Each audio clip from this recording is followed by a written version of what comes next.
Hey, JJ. Hey, Mike.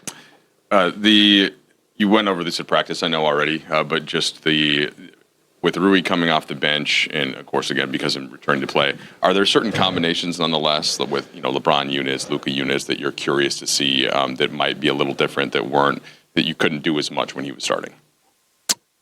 Yeah, I mean, I think as the season progresses, you're always looking at those lineup stuff. I know the other day I was randomly looking at something, and I think Minnesota's starting five has played like 300 some minutes together, and we're stuck on 85 for our most used lineup. And our analytics guys, I say this all the time, that the data doesn't really normalize, and all the noise doesn't get filtered out till about 250 minutes. So it's you're kind of looking at things at this point still for us with like not a full picture. So, but we'll look at everything. I guess this would be a larger question then, but the 250 minutes thing.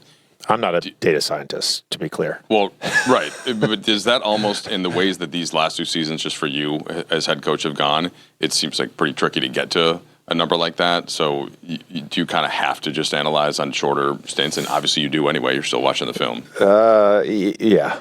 This is the life that I chose. Yeah. Lastly, what stood out? I'm sure you saw the film from Sacramento last night. What do you see from that game kind of in contrast to the times that you played them, if anything? Well, defensively, they played a really good game. There was some shots at the rim that Houston missed, late game and in that fourth quarter. But I thought overall, the second effort offensive rebounding for them was huge.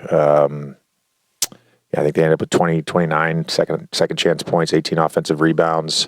And that was it was a one possession game. They really hadn't shot well all night, and then Monk hits back-to-back threes, and then Westbrook hits a three, and the game's wide open. So, but it was their defense and then their pursuit on the offensive glass that really helped them win that game. Another front end of the back-to-back. Obviously, LeBron's playing.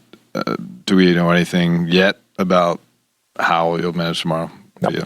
See how his body feels. See how he feels in the morning. And obviously, last time you guys played after the game, I know we already asked you about the league's decision to suspend Schroeder. You said it's out of your hands, but is it something you have to make your guys cognizant of at all? If the Kings player wants to, I said that Doug Christie set a hard screen to have some carryover retaliation from what happened last game. Is that something that you address at all with your team? No. I was just curious that with your two centers, do the opponents, do they defense you guys differently when you bring in Jack versus when DA's in the game? Have you noticed something like that at all? Nope. How would that be the case? No. What's been a big plus to having those two guys out there? They're different. They do some things similar. I think Jackson has continued to improve this season. I thought defensively, post-trade last year, he had some really good stretches. He's been really good. He's had a number of teach tape verticalities, just like elite verticalities on drives where he's just, making it hard for a guy to finish. And, his rim running and his lobs have been good as well. I think with both those guys, they're mobile enough. The only time we change our defense is a coverage change. It's not based on what they do because they do similar things defensively. But they because they're mobile and athletic, they both, when we've mixed in 1 through 5 switching during games, they both have been adequate in that.